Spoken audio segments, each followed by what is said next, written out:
간밤에 평안하게 보내셨죠? 오늘도 새로운 날을 맞이합니다. 여러분이 오늘 이 맞이하는 새날이 여러분의 인생 가운데 아주 기쁘고 기대되는 날이 되었음을 여러분 입술로 한번 선포해 보시기를 바랍니다. 입술의 권세를 가지고 선포하실 때 여러분 귀에 들린 대로 그것이 또 하나님의 귀에도 들릴 것을 기대합니다. 같이 기도하고 오늘 새벽에 만난 하나님 시작하겠습니다. 은혜에 감사합니다. 모든 것이 은혜입니다. 주님께서 우리에게 허락하시는 것은 심지어 우리가 줄이고 배고픈 것도 은혜입니다. 그 가운데 하나님을 더 찾고 간구하고 갈망하게 되는 시간이기 때문에 그렇습니다. 그러나 하나님, 우리들의 마음이 연약하기 때문에 너무 깊은 절망이나 좌절에 빠지지 않도록 우리를 보호하시고 함께하여 주시고 또 위로도 하여 주옵소서. 예수님의 이름으로 기도합니다. 아멘. 오늘 말씀은 마가복음 12장입니다. 마가복음 12장 1절부터 12절까지의 말씀을 같이 나누도록 하겠습니다. 우리 같이 12장 1절부터 읽겠습니다. 예수께서 비유로 그들에게 말씀하시되 한 사람이 포도원을 만들어 산울타리로 두르고 즙 짜는 틀을 만들고 망대를 지어서 농부들에게 새로 주고 타국에 갔더니 때가 이르매 농부들에게 포도원 소출 얼마를 받으려고 한 종을 보내니 그들이 종을 잡아 심히 때리고 거저 보내었거늘 다시 다른 종을 보내니 그의 머리에 상처를 내고 능욕하였거늘 또 다른 종을 보내니 그들이 그를 죽이고 또 그 외 많은 종들도 더러는 때리고 더러는 죽인지라 이제 한 사람이 남았으니 곧 그가 사랑하는 아들이라 최후로 이를 보내며 이르되 내 아들은 존대하리라 하였더니 그 농부들이 서로 말하되 이는 상속자니 자 죽이자 그러면 그 유산이 우리 것이 되리라 하고 이에 잡아 죽여 포도원 밖에 내던졌느니라. 포도원 주인이 어떻게 하겠느냐 와서 그 농부들을 진멸하고 포도원을 다른 사람에게 주리라. 너희가 성경에 건축자들이 버린 돌이 모퉁이의 머릿돌이 되었나니 이것은 주로 말미암아 된 것이요 우리 눈에 놀랍도다 함을 읽어보지도 못하였느냐 하시니라. 그들이 예수의 이 비유가 자기들을 가리켜 말씀하신 줄 알고 잡고자 하되 무리를 두려워하여 예수를 두고 가니라. 아멘. 내가 누구인지를 아는 건 참 중요하죠. 내가 어디서부터, 내 존재가 어디서부터 왔고 또 내가 어떻게 사는 사람인지 그리고 나는 누구인가 이걸 아는 것은 굉장히 중요합니다.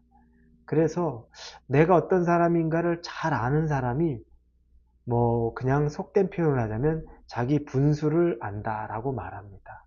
그리고 반면에 내가 어떤 사람인지 잘 모르고 말하고 행동하는 사람은 자기 분수를 모르는 사람이다라는 이야기를 듣습니다.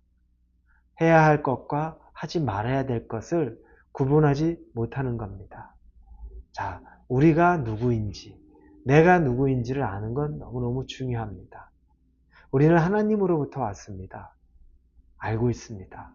하나님의 자녀라는 것 여러분 알고 있습니다. 그리고 하나님이 나를 인도해 주신다는 것, 그것도 알고 있습니다.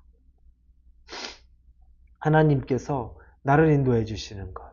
그런데 우리가 정작 내 삶에서 알지 못하는 것 중에 하나는 내가 내 인생의 주인이 하나님이라는 건 막연하게는 아는데 삶을 들여다보면 전혀 그렇지 못하다는 것을 깨달을 때가 있습니다.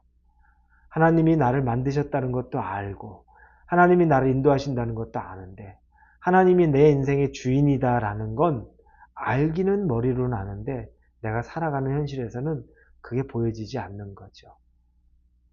그런데 우리가 이걸 알아야 합니다. 하나님이 우리의 주인입니다. 오늘 본문에 보면 그걸 모르는 사람들에 대한 이야기가 나옵니다. 포도원 농부의 비유죠. 한 사람이 포도원을 만들었습니다. 땅을 다 가꾸고 그리고 포도나무도 심고 그리고 망대도 설치하고 다 해놓고 나중에 포도가 열리면 그것의 포도즙을 짤 수 있는 그 포도즙 틀까지 다 만들어 놨습니다. 그런데 멀리 타국으로 가야 할 일이 있어서 그곳 농부들에게 그 포도원을 세를 주고 갑니다. 즉 세를 받고 그 포도원의 수익을 그 농부들이 가져갈 수 있게 해준 겁니다. 자, 이렇게 해서 떠났는데 이제 포도원 소출을 거둘 때가 되었습니다. 주인이 자기 하인 중에 한 명을 그 포도원에 보냅니다. 그 농부들에게 가서 너희들의 소출 얼마를 내게 보내라라고 말합니다. 거기서 보면 얼마, 소출 얼마, 영어 성경으로 보면 sum이라고 나옵니다. Some of the fruit이라고 표현되어 있습니다. 전부 다 달라는 것 아닙니다. 내 땅이고 내가 주인이니까 그거 다 가져와 얘기한 것이 아니라 너희들이 수고하고 충분히 너희들이 가질 거 가자. 먹고 사는데 문제없을 만큼 너희들이 갖지만 내게 줄 수 있는 양, 소출에 얼마만 나한테 주면 돼 라고 한 그 계약대로 종을 보냈는데 이 포도원 농부들이 그 종을 때려서 보냅니다. 주기 싫은 거죠. 그랬더니 주인이 다른 종을 보냈는데 또 때려서 보내고 다른 종을 보냈더니 심지어 죽이기까지 합니다. 심각한 일이 생긴 겁니다. 나중에는 주인이 생각하죠. 내 아들을 보내면 내 상속자니 내 아들에게는 존중할 것이다. 존경할 것이다. 라고 생각해서 아들을 보냈는데 그들의 생각은 달랐습니다.